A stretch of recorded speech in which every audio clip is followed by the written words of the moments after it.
O meu nome é Jusilene Vieira, eu sou nascida aqui em Bocaiúva, sou natural daqui, filha de seu Dudu Vieira, Ananias Vieira, mas todos o conheciam como Dudu Vieira, e Dona Júlia.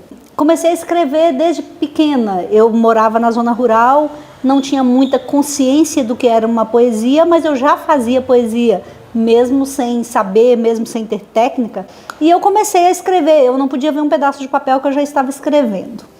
Aí isso me encaminhou para o curso de letras, eu fiz letras na PUC Minas, um projeto do governo para atender a pessoas que estavam na sala de aula, mas que não tinham curso superior.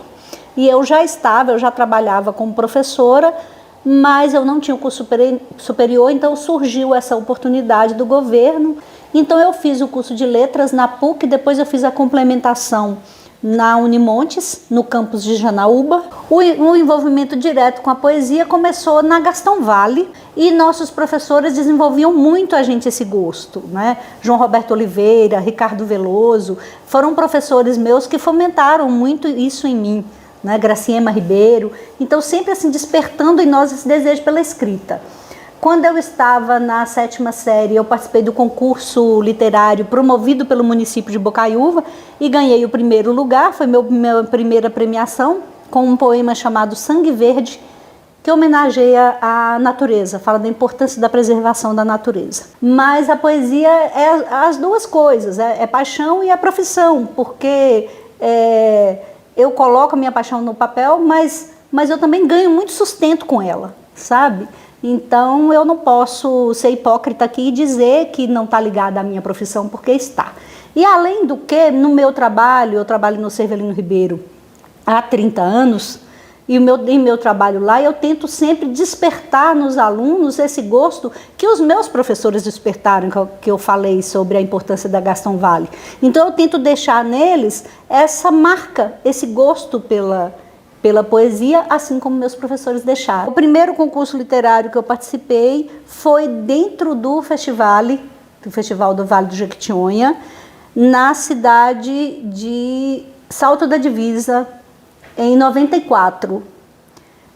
Lá o meu poema ficou entre os 10 melhores e a minha intérprete ganhou como melhor interpretação. Então isso para mim já foi um grande marco.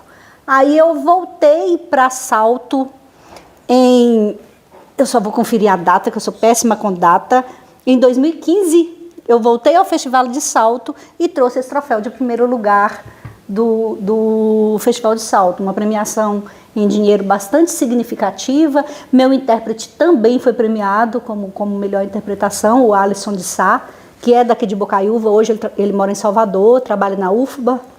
E aqui eu tenho aquele é 2015, aqui é 2016, foi na cidade de Jequitinhonha, que eu ganhei o segundo lugar. Esse é um troféu de um rapaz que trabalha com sucata de ferro.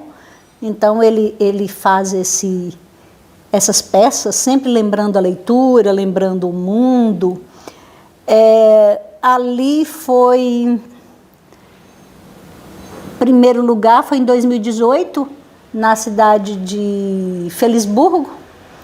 Foi uma participação belíssima também, porque eu tive uma atriz de grande destaque nacional que interpretou meu texto. E foi assim, uma noite incrível, um negócio muito bonito. Eu fiz uma homenagem ao Rio Jequitinhonha, da nascente, eu brinco que é da nascente à morrente. Porque eu peguei ele nascendo no cerro até ele desaguar no mar. Em Belmonte eu vou perpassando as cidades e falando um pouco. Por exemplo, quando eu cheguei aqui em Bocaiúva, o Rio Jequitinhonha chegando aqui, bebendo do catopê de Seu João Besouro, bebendo um pouco dessa cultura bocaiuvense. Então, em cada cidade ele bebendo um pouco até ele chegar lá. E foi o meu prêmio de primeiro lugar de 2018.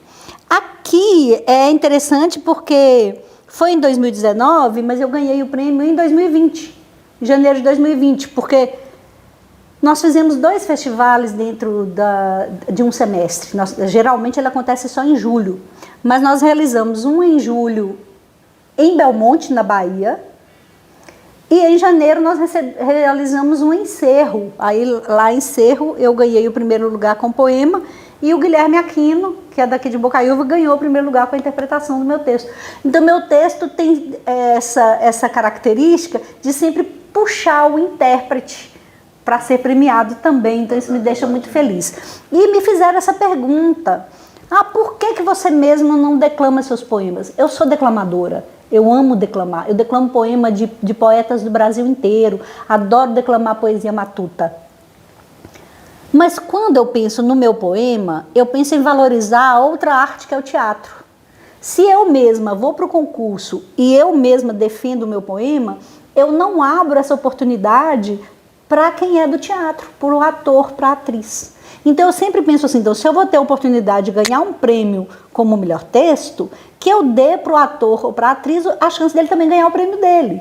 Então por isso que eu mesma não declamo os meus textos. Eu participei agora do Festival Nacional de Poesia Mauro Menezes, na cidade de Itinga, Minas Gerais, dentro do FESPOARTE. Eu recebi o apoio das duas secretarias daqui de Bocaiúva, a Secretaria de Cultura, na pessoa de Léo, e a Secretaria de Educação, na pessoa de Marcelo Brant. Eles me deram o transporte, o carro com motorista e combustível, para ida e volta.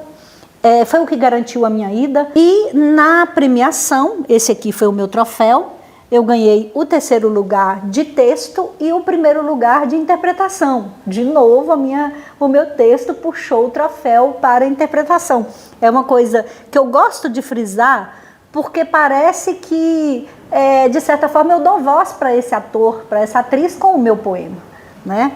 E o 2º lugar foi uma poeta de São Paulo, porque era em nível nacional, qualquer pessoa poderia participar. Eu sofri muito no período da pandemia, justamente por meu pouco conhecimento de tecnologia, e eu como professora, eu tive que, como diz J. Neres, eu tive que engolir essa tecnologia. Fiquei encantada o tanto que meus colegas de trabalho do Severino Ribeiro me ajudaram, né? Eu tive uma colega, Juliana Ribeiro, que sentou ao meu lado durante 6 meses. Ela não soltou minha mão, ela preparava, ela criava o link, ela copiava o link, enviava para os alunos, eu só tinha que ficar na frente e dar a aula. Então ela foi de uma generosidade absurda e eu tenho essa dívida de gratidão por ela. E, de certa forma, eu trago aqui no texto um pouco da dor de cada um que perdeu um ente querido na pandemia, que perdeu o trabalho, que perdeu sua fonte de renda, porque nós sabemos quantos que perderam, e quantos que ficaram também parados por serem artistas. E eu falo aqui desse fechamento dos palcos, né?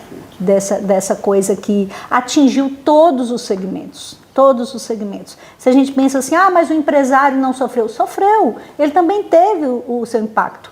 Então, assim, embora eu seja defensora da linha trabalhista, eu sei olhar a importância do empresariado para que nós, trabalhadores, tenhamos nosso sustento. Não adianta eu apedrejá-los, né? Eu vou sempre estar do lado, lutando do lado a qual eu pertenço, que é o lado do pobre, do trabalhador, do assalariado.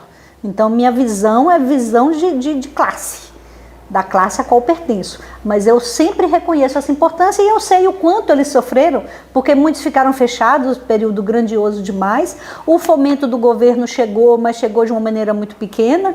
Então, muitos tiveram que fechar as portas, né? Então, a pandemia, ela meio que nivelou, não de uma maneira positiva, mas todo mundo sofreu essa pandemia de uma maneira muito igual, né?